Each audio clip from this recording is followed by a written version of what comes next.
vous souhaite la bienvenue en ce matin pour ce temps de méditation.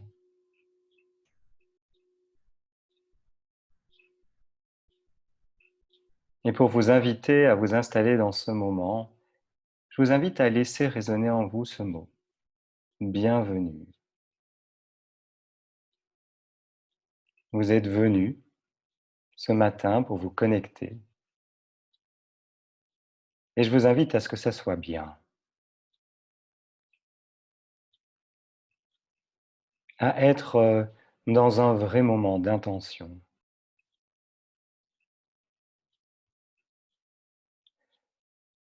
Je vous souhaite donc cette bienvenue, mais j'invite aussi chacun à se sentir bienvenu avec lui-même dans ce moment de rencontre.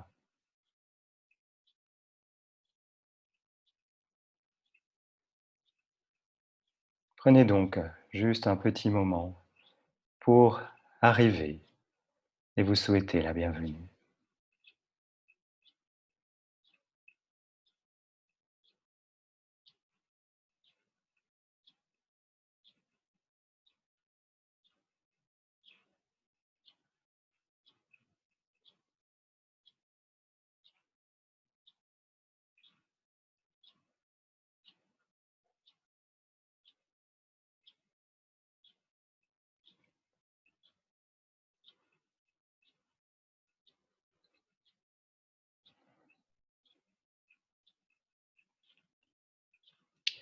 Et pour prendre conscience pleinement de ce moment, je vous invite à investir du mieux que vous pouvez l'espace de votre cage thoracique,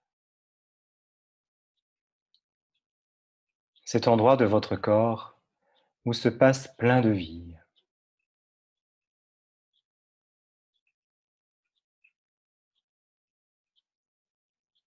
où se produit notamment le va-et-vient de la respiration à chaque instant. Sentez cette cage thoracique qui s'ouvre à chaque inspiration et qui revient à ses positions à chaque expiration.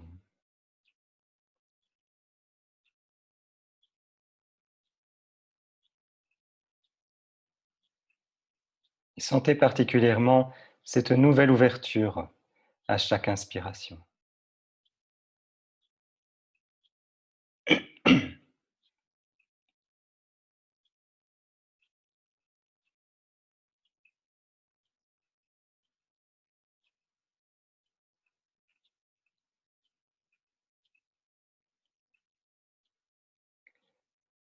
Et sentez également ce cœur qui bat à l'intérieur, ce cœur qui pulse de la vie à chaque moment.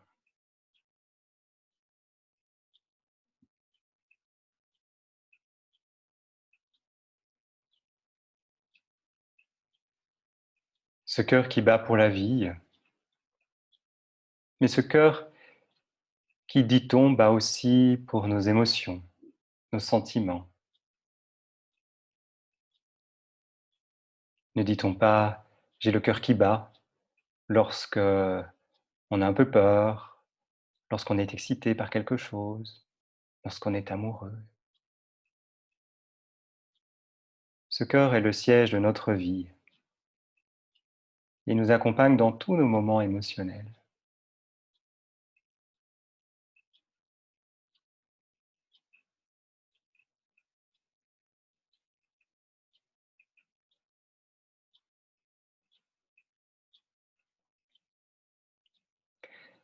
Et dans la méditation d'aujourd'hui, nous allons justement explorer ce que symboliquement peut représenter ce cœur, ce siège d'émotion, d'amour, de bienveillance, de tendresse, de douceur.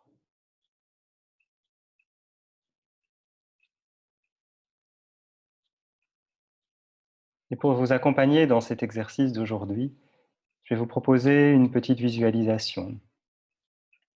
Et pour ce faire, pour ceux qui le souhaitent, vous pouvez fermer les yeux, si ce n'est déjà pas le cas.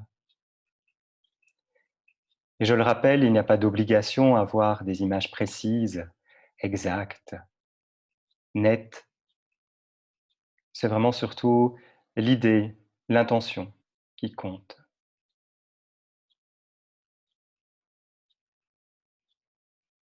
Et dans la méditation d'aujourd'hui, je vais ainsi vous inviter en imagerie mentale à appeler l'image d'un enfant. Ça peut être un enfant que vous connaissez, un fils, une fille, un petit-fils, une petite fille, un filleul, un frère, une sœur, ou encore l'enfant d'un ami, peu importe. Ça peut être aussi vous-même, enfant, ou un enfant universel.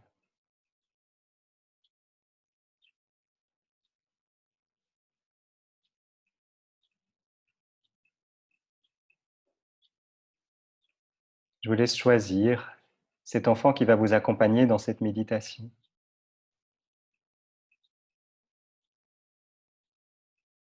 Cet enfant auprès duquel vous avez envie de vous connecter ce matin.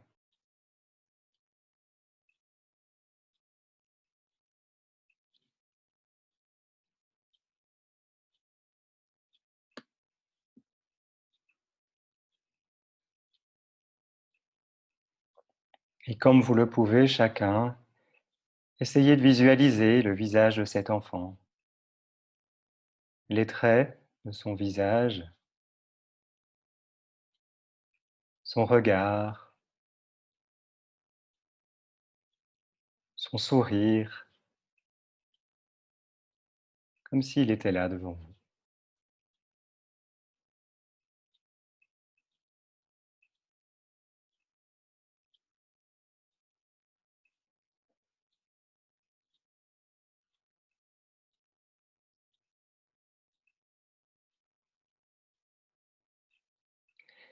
Et observez ainsi toutes les sensations qui apparaissent en vous, toutes les volutes émotionnelles en train d'émerger, de s'insinuer en vous. Peut-être un mélange de douceur, de tendresse, de complicité, de bienveillance, d'amour.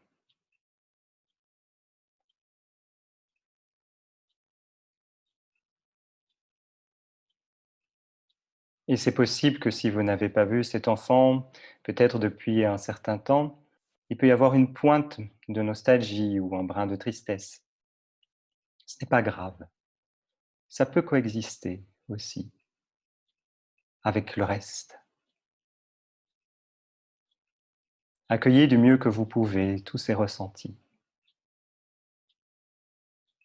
en essayant de vous laisser toucher par cet enfant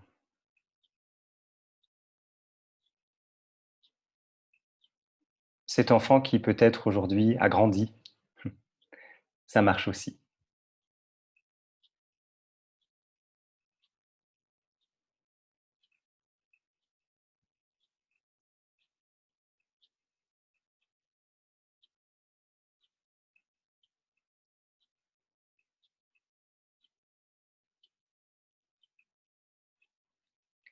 Et en étant ainsi en présence de cet être cher, voyez si vous pouvez laisser votre esprit et votre cœur s'emplir de bienveillance pour lui,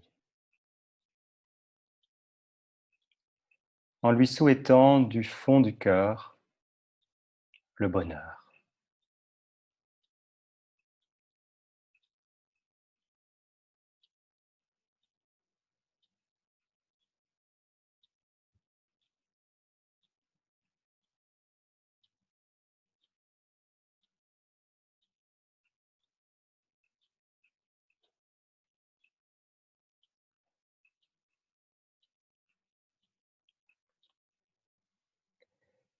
Et si vous sentez que par moments votre esprit est distrait, comme un papillon qui butine, Essayez de le ramener ici,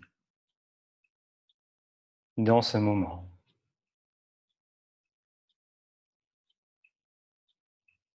Et si vous sentez qu'à certains moments, votre bienveillance décline un peu, n'hésitez pas à la raviver, à lui redonner son éclat, sa brillance.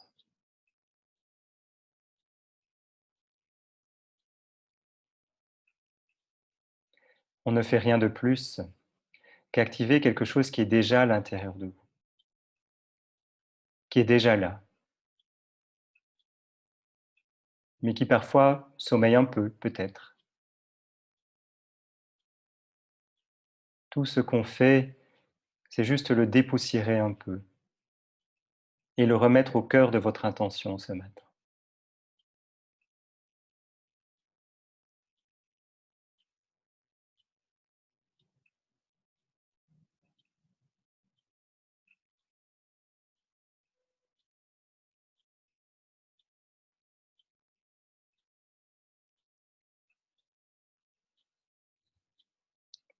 Et en gardant ainsi cet enfant présent à votre cœur, peut-être qu'il y a des souhaits que vous aimeriez lui formuler.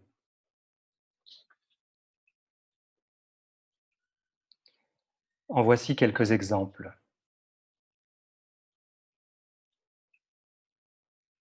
Je souhaite que tu sois heureux.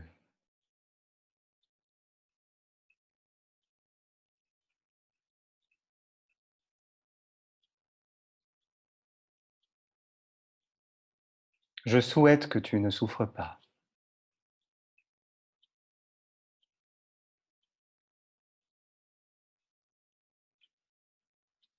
Je souhaite que tu puisses connaître la joie, la sérénité.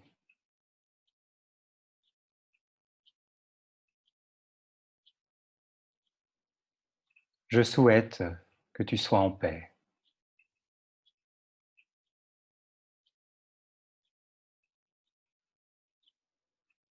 Et tous les autres souhaits que vous aimeriez lui transmettre. Laissez-les vibrer au fond de votre cœur et lui dédier, comme s'il était là en face de vous et qu'il pouvait vous entendre.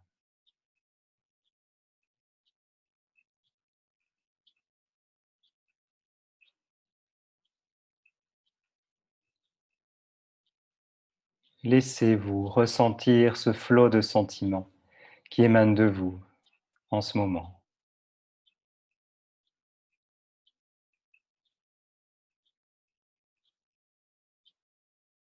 Remarquez ces sensations autour de votre cœur, les sentiments qui se manifestent dans votre corps quand vous faites cela.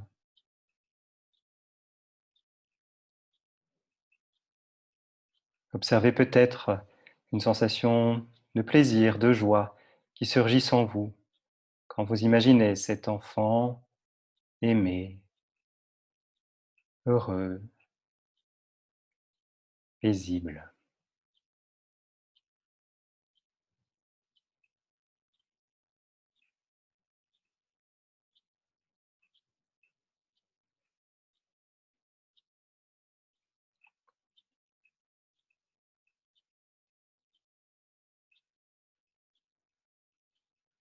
Et puis, si vous le souhaitez, vous pouvez étendre ces souhaits et ces sentiments à d'autres personnes. Chacun de vous est libre. Vous pouvez soit rester avec cet enfant, ou bien vous pouvez étendre un peu plus cet amour bienveillant qui habite en vous pour d'autres personnes. Simplement essayez de rester en contact avec cette énergie du cœur et voyez à qui vous voulez la partager. D'autres personnes, y compris vous-même.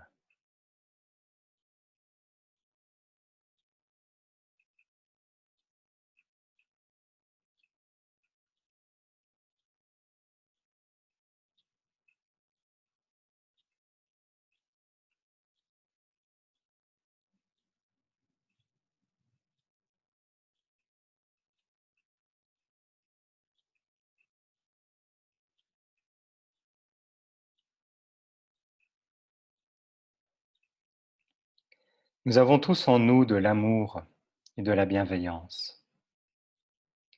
Mais parfois notre cœur se contracte un peu en raison d'événements ou de circonstances. N'oubliez pas alors, comme on le fait en ce moment, de prendre un temps pour l'ouvrir de nouveau, pour laisser entrer et sortir la lumière qui l'habite.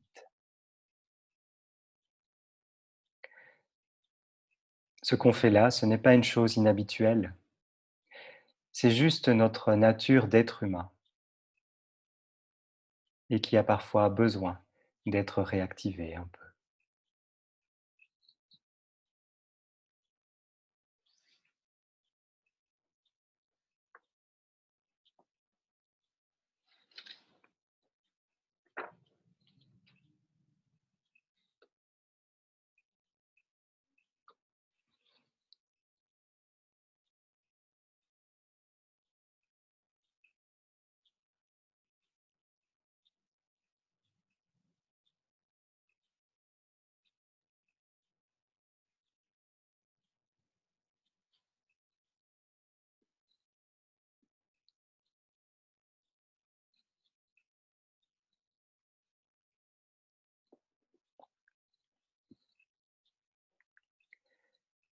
Et aujourd'hui, dans mon partage littéraire, je voudrais vous lire une lettre.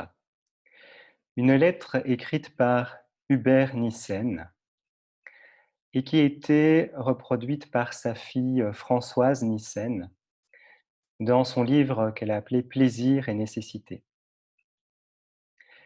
Hubert Nissen écrit une lettre à son arrière-arrière-petite-fille, Jeanne. Je tenais à partager avec vous ce moment, cette très jolie lettre.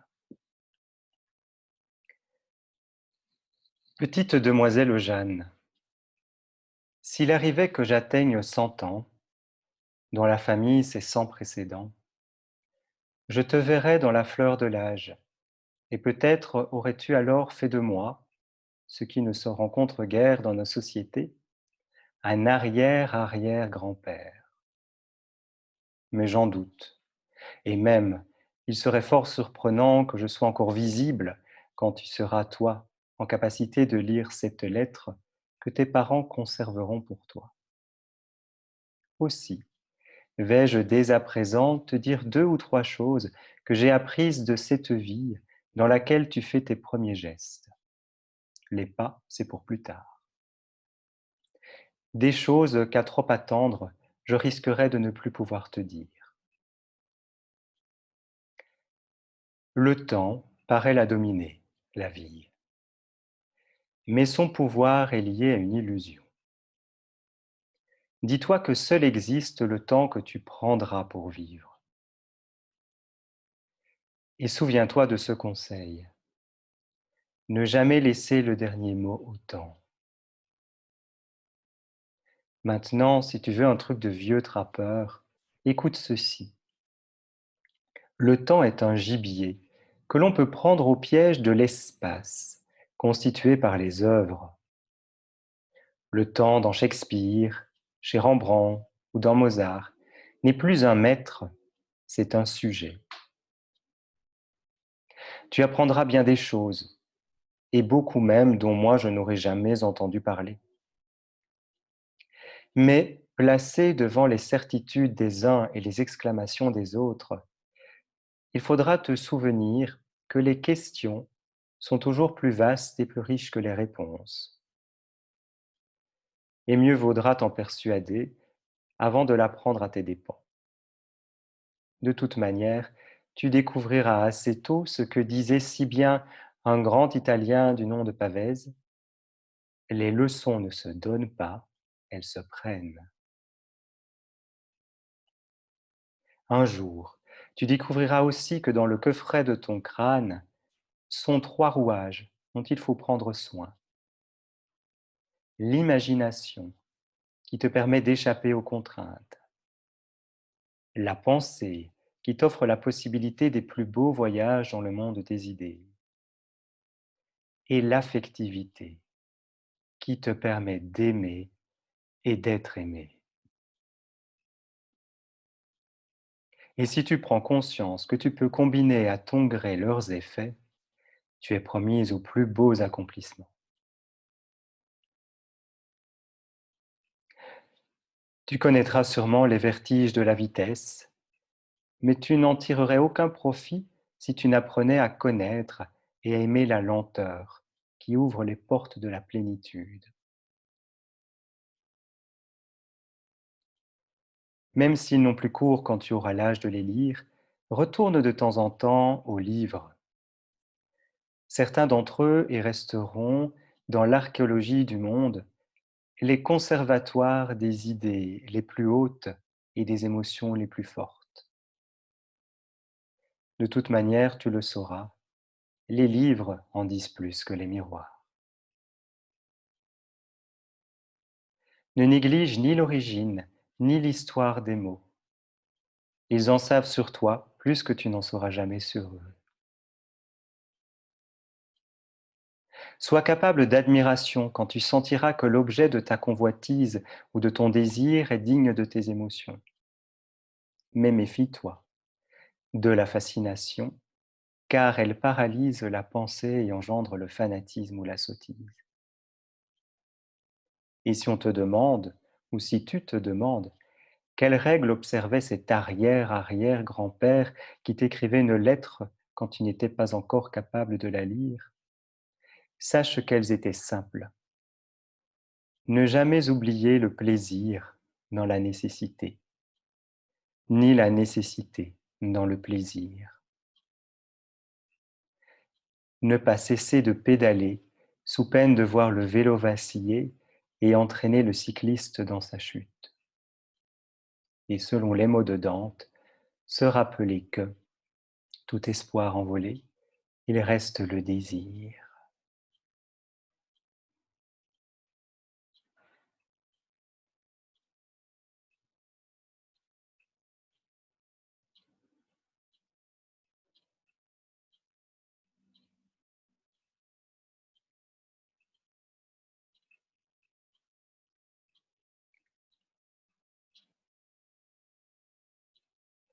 Tout comme cet arrière-arrière-grand-père. N'hésitons pas à ouvrir notre cœur à ceux qu'on aime. N'hésitons pas à laisser entrer et sortir la lumière qui l'habite. N'hésitons pas à être des humains intrépides d'amour et de tendresse.